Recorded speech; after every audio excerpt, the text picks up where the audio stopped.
Friends, आज मैं आपके साथ चावल के पापड़ की यूनिक रेसिपी शेयर करने जा रही हूँ, जिसे आप सिर्फ आधा घंटे में बिना खाना सोडा के और बिना 24 घंटे चावल को भिगोए फटाफट बनाकर तैयार कर लेंगे। तो फ्रेंड्स, अगर आपको मेरी रेसिपी पसंद आए तो प्लीज लाइक एंड शेयर जरूर करिएगा और मेरे चैनल को सब्सक्राइब नहीं किया है तो वो भी कर लीजिएगा। तो चलिए फ्रेंड्स, चलते हैं हमारे चावल के पापड़ की यूनिक रेसिपी बनाने के लिए। हाय फ्रेंड्स, मैं हूं मोनिका और कुक विद मोनिका जी मसाले चैनल में आप सभी का बहुत बहुत स्वागत है। तो फ्रेंड्स, चावल के पापड़ बनाने के लिए सबसे पहले लेने होंगे हमें चावल। यहाँ पे मैंने सस्ते वाले चावल लिए हैं। ये ज़्यादातर खीर या खिचड़ी बनाने में काम आते हैं। मैं इन्हें चिड़ियों को डालने के लिए मंगाती हूँ, तो इसलिए मैंने वही वाले चावल ले लिए हैं। पर आपके यहाँ जो भी चावल अवेलेबल हो आप वो ले सकते हैं, क्योंकि इसमें ज़्यादा बढ़िया वाले चावल की रिक्वायरमेंट नहीं होती है। और इन चावलों से भी जो हमारे पापड़ हैं वो बहुत ही टेस्टी और क्रिस्पी बन के तैयार होंगे। इसलिए फ्रेंड्स, पैसा वेस्ट करने की बिल्कुल भी जरूरत नहीं है कि आपको महंगे वाले ही चावल लाने पड़े। आपके घर में जो भी अवेलेबल हो आप वो ही ले लीजिएगा। तो यहाँ मैंने इन चावलों को पहले से छान के और बीन के फिर पीस के रख लिया था, और पीसने के बाद फिर एक बार आप इन्हें और अच्छे से छान लीजिएगा, क्योंकि हमें इसका फाइन पाउडर चाहिए होता है। तो मैंने यहाँ पे इसको पहले से ही तैयार करके रख लिया है, और जिससे हमारा बाद में टाइम वेस्ट नहीं हो। तो ये करीबन आप 1 कटोरी चावल पीस के रख लीजिएगा, जिससे हमें सिर्फ आधा कटोरी ही फाइन पाउडर चाहिए होता है। तो छानने बीनने में भी थोड़ा सा डैमेज होता है, इसलिए आप 1 कटोरी चावल पीस लीजिएगा और बिल्कुल फाइन पाउडर बनाना है, बिल्कुल महीन पाउडर बनाना है आपको इसका। देखिए, आप इस कप की जगह कोई कटोरी सेट कर सकते हैं घर में जो भी अवेलेबल हो। मैंने यहाँ कप से नाप लिया है, आप किसी कटोरी से भी ये नाप ले सकते हैं और फिर सारे मेजरमेंट आप उसी से करिएगा। तो यहाँ मैंने यहाँ आधा कटोरी चावल का आटा ले लिया है। अब मैं पानी भी इसी कप से आपको नाप कर दिखाऊंगी। तो हमें पानी चाहिएगा इसका 8 गुना। अभी हम पहले इसका 8 गुना ही पानी डाल रहे हैं। तो मैंने आधी कटोरी ही चावल का आटा लिया था, तो मैं इसका नाप भी पानी का आधी कटोरी ही करके डालूंगी। तो पहले मैंने 2 कटोरी डाल दिया है। अब मैं पहले इसे मिक्स कर दूंगी, जिससे इसमें बिल्कुल भी लम्स ना पड़े। अगर आप एक साथ ज्यादा पानी डाल देंगे ना तो इसमें लम्स पड़ जाते हैं, और उसमें लम्स पड़ने से वो जो हमारा घोल है वो अच्छा तैयार नहीं होगा। तो देखिए, आप गिनते जाइएगा। ये मैं टोटल 8 कटोरी पानी डाल रही हूँ इस तरह से नाप के, और ये मेरा 8वां कटोरी पानी है। देखिए, इस तरह से ये पूरा 8 कटोरी पानी हो गया है हमारा। अब हम इसे अच्छे से मिक्स कर लेंगे। तो मैं चमचे से यहाँ इसे अच्छे से चला दे रही हूँ। अब इसमें थोड़े से हम मसाले ऐड करेंगे। तो हम मसाला यहीं पे मिला देंगे, गैस पे चढ़ा के मिलाने की हमें कोई जरूरत नहीं है। अब मैं डाल रही हूँ इसमें आधा चम्मच नमक। फ्रेंड्स, आप नमक का अंदाज किस तरह से लगाएंगे तो वो भी मैं आपको बता देती हूँ। हमने आधी कटोरी चावल का आटा लिया था ना, तो उसमें सिर्फ आधी चम्मच ही आपको नमक डालना है। अब मैं यहाँ डाल रही हूँ जीरा। 1 चम्मच मैंने जीरा डाला है, आधी चम्मच चिली फ्लेक्स, और यहाँ मैं हरा धनिया डाल रही हूँ। ये मैंने धो के और काट के रख लिया था। फ्रेंड्स, आप हरे धनिया की जगह कसूरी मेथी, पुदीना या फिर आप नीम पत्ते का भी फ्लेवर इसमें डाल सकते हैं। आपको जो भी फ्लेवर पसंद आए आप वो इसमें डाल सकते हैं। पर मोस्टली घरों में धनिया तो अवेलेबल हो जाता है, पर और चीजें अवेलेबल होना आसान नहीं होता है, इसलिए मैंने धनिया डाल के ही दिखाया है आपको। पर आपको अगर और किसी फ्लेवर में बनाने हो ये पापड़ तो आप और कोई सा फ्लेवर भी डाल सकते हैं। तो मैं यहाँ पे ये धनिया ऐड कर दे रही हूँ थोड़ा सा इसमें।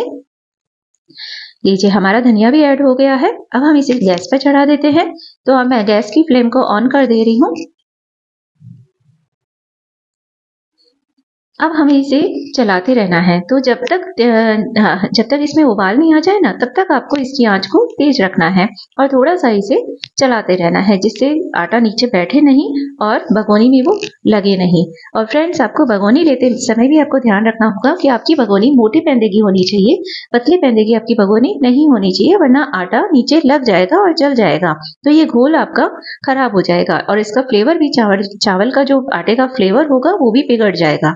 तो अब हमें इसे थोड़ी सी देर चलाना है। और फ्रेंड्स, आज की रेसिपी की खास बात ये भी है कि आप इसके साथ अपने रसोई के और काम भी कर सकती हैं, क्योंकि ये बनानी इतनी आसान और इतनी सिंपल है ना कि इसके साथ आप अपने अदर काम भी निपटा सकती हैं। अब आप इसकी थिकनेस देख पा रहे होंगे कि ये थोड़ा सा गाढ़ा हो गया है। तो अब हम इसमें थोड़ा सा पानी और बढ़ाएंगे। तो फ्रेंड्स आज आपके पापड़ इतने खस्ता और किरारे इसीलिए बनके तैयार होंगे क्योंकि इसमें आपने पानी की मात्रा बिल्कुल सही रखी है। तो मैंने तो यहाँ पे क्या किया था कि 8 कटोरी पानी डाला था, लेकिन उसकी वजह से मुझे इसे बहुत देर पकाना पड़ा था।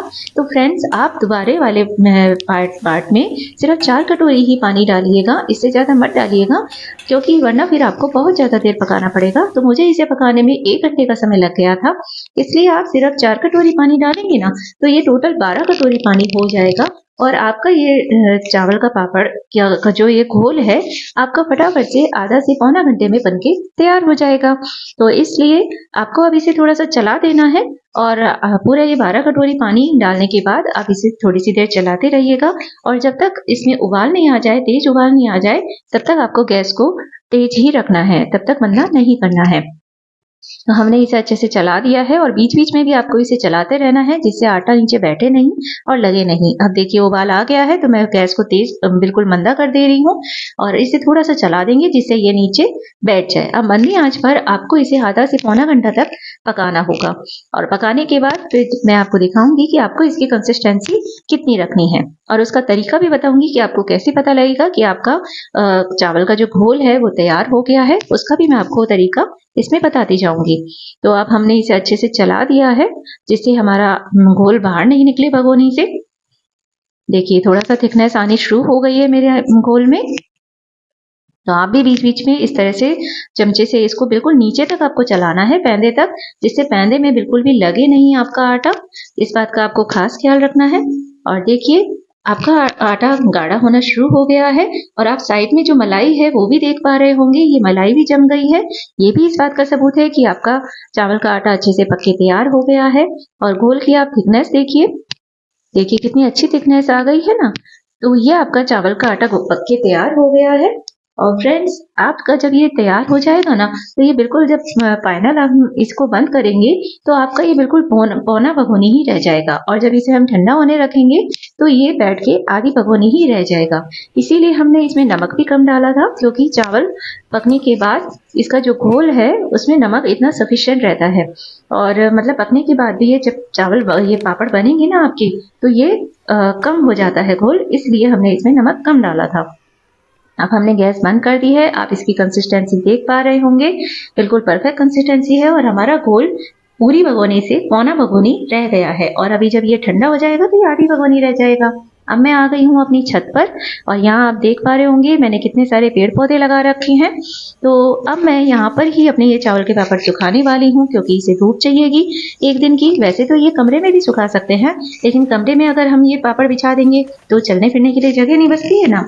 अब मैंने ये ले ली है एक पॉलिथीन, ये मेरे आटे की पॉलिथीन खाली हुई थी, इन्हें मैंने धो के और साफ करके सुखा लिया है और इन्हें ही मैं यहाँ पे बिछा देती हूँ। तो फ्रेंड्स ऐसी पॉलिथीन आपके घर में भी किसी न किसी चीज़ में आती ही हैं, जैसे कपड़ों में या फिर किसी भी चीज़ का सामान में आती हैं, तो आप किसी भी तरह की पॉलिथीन ले सकते हैं। ऐसा ज़रूरी नहीं है कि आपको यही पॉलिथीन लेनी है।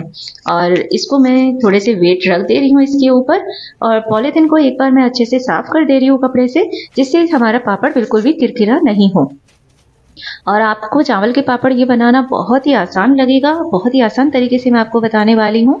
तो मैं अपना घोल ले आई हूँ, मेरा घोल ठंडा हो गया था अब, और अब हम यहाँ पे इस घोल को बिछाएंगे। तो ये कैसे बिछाना है ये भी आप देखते जाइएगा। देखिए हमने इस पर कोई चिकनाई नहीं लगाई है, ये भी इस रेसिपी की खास बात है कि आपको बिल्कुल भी इसमें चिकनाई भी नहीं लगानी पड़ेगी पॉलिथीन के ऊपर। और एक एक चमचा आप इस घोल को यहाँ पे डालते जाइए।